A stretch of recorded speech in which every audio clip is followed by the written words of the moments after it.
I had my first motorcycle stolen from this garage, so I'm pretty careful about it now. Anyhow, there we go. Okay, everything's up, we're all ready. I forgot my gloves. It's too late now. Feels pretty warm. Should be okay. Famous last words. I'll probably pay for that on the way home. Anyway, hello folks, how are ya? Welcome. Thought I'd bring you along on this ride. We'll see how this goes, because I've got a few things to discuss about the channel. First up, I put up some photos the other day when the new t-shirts came in, and I had some comments from people who were very upset that the beard of majesty has gone. Yes, it's true. I have shaved off my beard because summer has started in Australia. Not so as you'd notice from today's weather, but summer has started, and as soon as it starts getting hot, my beard goes bye-bye. Because the Australian summer is not a time where you want extra heat around your face, believe me. Secondly, I have just launched, and I just heard back from YouTube today that it's okay, we've got the go-ahead and everything. We've just launched memberships on the YouTube channel, which is pretty cool. It means for a very reasonable sum of about $6 a month, I think it is, you can get access to all the released videos early, like as soon as they're ready, same as the Patreon supporters.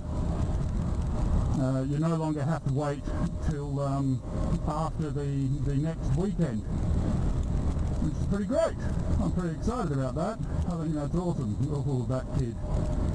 He was not looking. Anyway.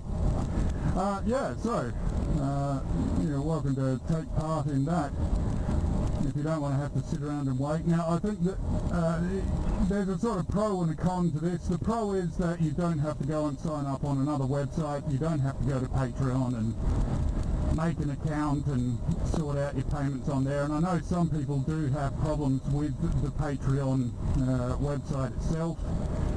And I believe it also does its finances through PayPal, and some people have a problem with PayPal as well. So there you go. If you don't want to go through them, then you now have the option of just using YouTube. The penalty is that I think you do still have to sit through ads, which is a bit of a pain, I know. But that's how I get paid over there. If it wasn't for the YouTube ads, the content wouldn't be on YouTube, so we should actually be grateful for the ads. If it wasn't for them, everything would be stuck behind a paywall, and it would just be, you know, all the people who just steal audiobooks and, you know, put up crappy half-assed stuff. I mean, it would probably look like LibriVox, you know, with just people talking into their phone in their bedrooms or whatever. Oh, there we go, that's nice. Bit of construction going on around here. It doesn't normally look this ugly, but they are sort of ruining this corner. This used to be one of my favourite corners. If we look at this rider over on the other side, that was one of my favourite corners to just sweep through. It was great. You didn't have to slow down at all. It was just beautiful, smooth little curve. It was great. And now they're modifying it and ruining it, and it's no longer a fun corner. But whatever. First world problems, literally. Let's do a little bit of traffic negotiation, moving past some of these cars. That is completely legal in my country. I don't know if it is in yours, but it is in mine, which is great. It's called lane filtering. You can do it as long as you're doing 30 k's an hour or less. And it is a huge part of the reason that 2 wheels are good, 4 wheels are bad. There we go. Alright. I hope you can see okay through this GoPro I've got strapped onto my chest. I used to do it like this all the time, but I was doing it on motorbikes that did not have a windscreen, so that might be in your way, I'm not sure. I do have a helmet that has a little attachment for the GoPro to sit on the side of it, but it's my old helmet and it doesn't fit properly, and you know, all that sort of thing. But if this looks terrible, then I'll go do that, that's fine. Ooh, my hands are already a bit chilly. I'm going to regret not having gloves in a couple of hours on my way home, I think. Oh well, there you go, that's alright. If I'm very, very lucky, then my wife has a spare pair of gloves in her bag, and I'll be able to steal them for the journey home. Oh, there you go, did that corner terribly. Not paying attention, stupid Steve. Anyway, here we go.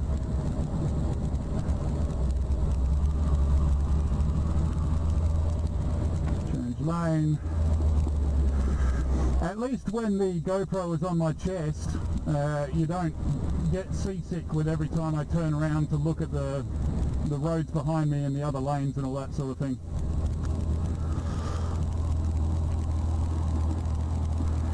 I did actually consider putting a little mount on the top box behind me. You can't really see it there, but you've probably seen it in photos. But yeah, I don't know, that might just be silly.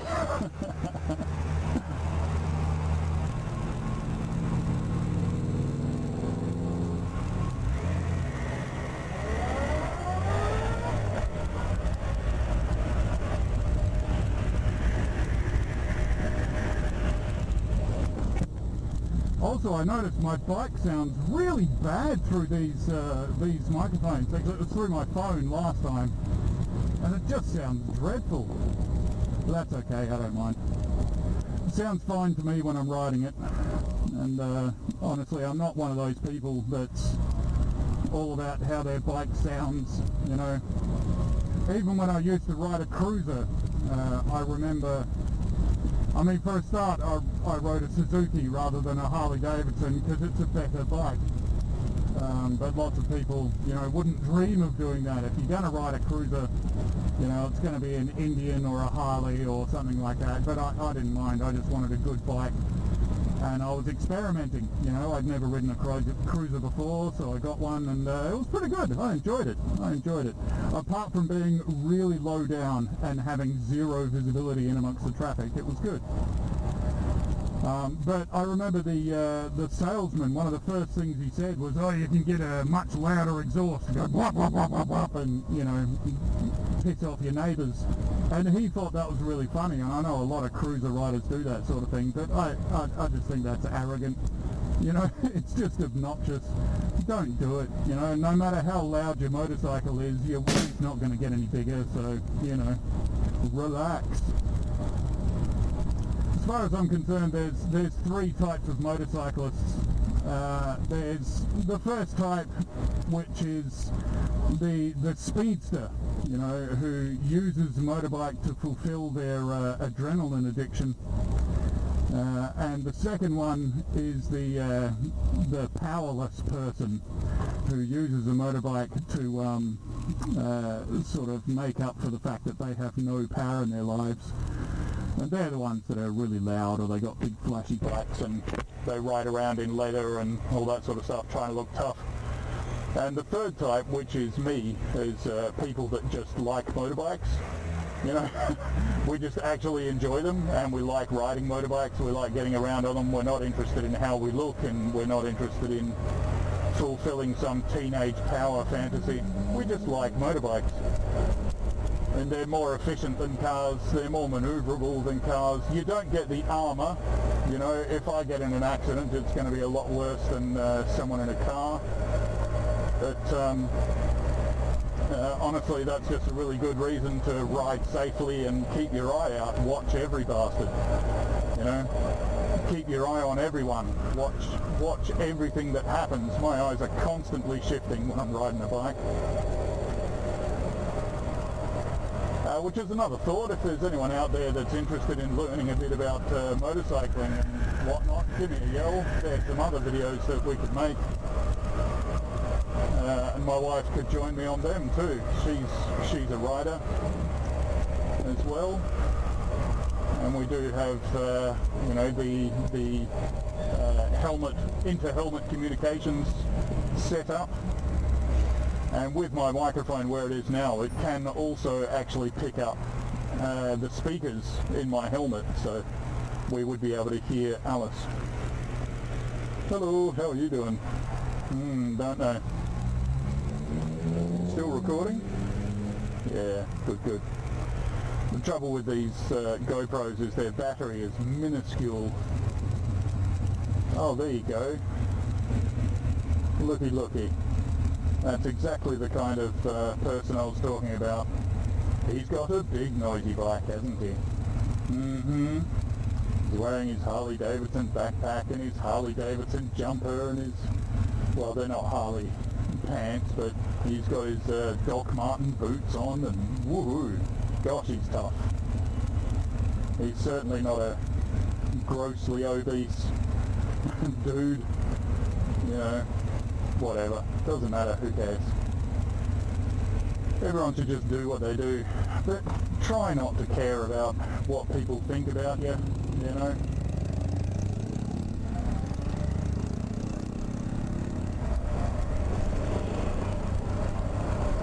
I saw a wonderful little bit of wisdom the other day that's a bit trite, to be fair, but it's got a hint of truth in it, which was in your 20s you're worried about, you know, what everyone thinks of you. In your 40s you stop caring about what everyone thinks of you. And in your 60s you realise that no one was thinking about you anyway. I think that's very good. It's very good. I'm in that middle phase now where I don't care anywhere near as much as I used to, certainly, what people think of me. I still do to an extent, but I try not to. Oh, this bit's really slow. Come on, kiddies. The accelerator's on the right. That's how we go forward.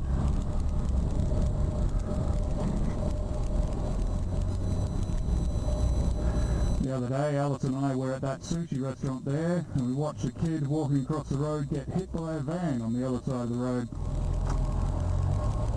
Yeah. He was okay, but definitely needed an ambulance, a bit of a trip to hospital.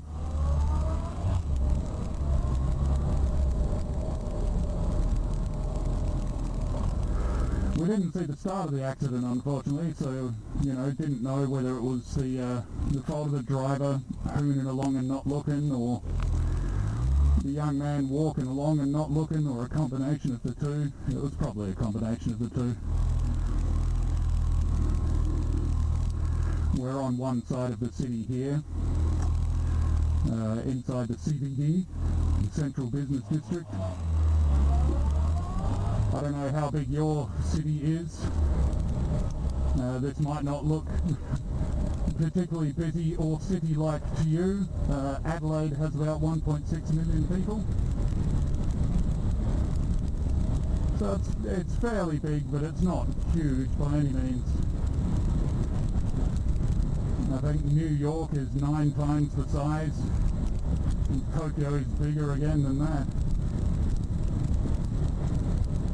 So it's not a massive city, but, you know, I like it. It's fairly quiet. We don't get a lot of crime, don't get a lot of, like, gang wars or anything like that. We live in a fairly, you know, quiet, safe area.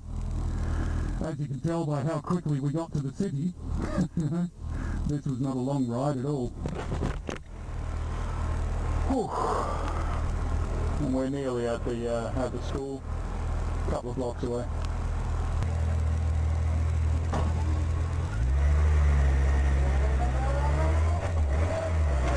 Honestly, I'm normally doing these trips with my wife and talking to her. It's been a while since I've tried to hold a conversation with someone who doesn't talk back while riding along on the bike. Gosh, I've gone through a lot of iterations in trying to do the YouTube thing. A lot. See, I started off writing skits for local community TV, and once they'd been shown on TV, I put them up on YouTube. That was the first thing I did. And after that, I think it was straight into like podcasting. I tried to do podcasts about politics and weird stuff going on in the world. And then it was gaming and music. And now, of course, it's audiobooks. Some 11 years later, and it's the first one that's actually been sort of successful. But, you know, that's the nature of stuff. You can say, this is what I want to do, and a bunch of people will say, maybe, you know, don't give up on your dreams and that sort of thing. I'll say, sure, don't give up on them, but be flexible, you know. Be aware that maybe your primo dream might not be the one that actually makes it. So be ready for the one that might. Nice. All right, this was a nice chat. Thanks for coming along. See you later. Right, so just to make sure I didn't completely dribble shit pointlessly and that the points actually get across. Sorry about the beard. It's summertime and it's got to come off. It comes off every year. And secondly, the membership is now available on YouTube, so you can get your videos straight away as soon as they're ready, just like the Patreon folks. Okay, have a great one. Catch you soon. Bye-bye.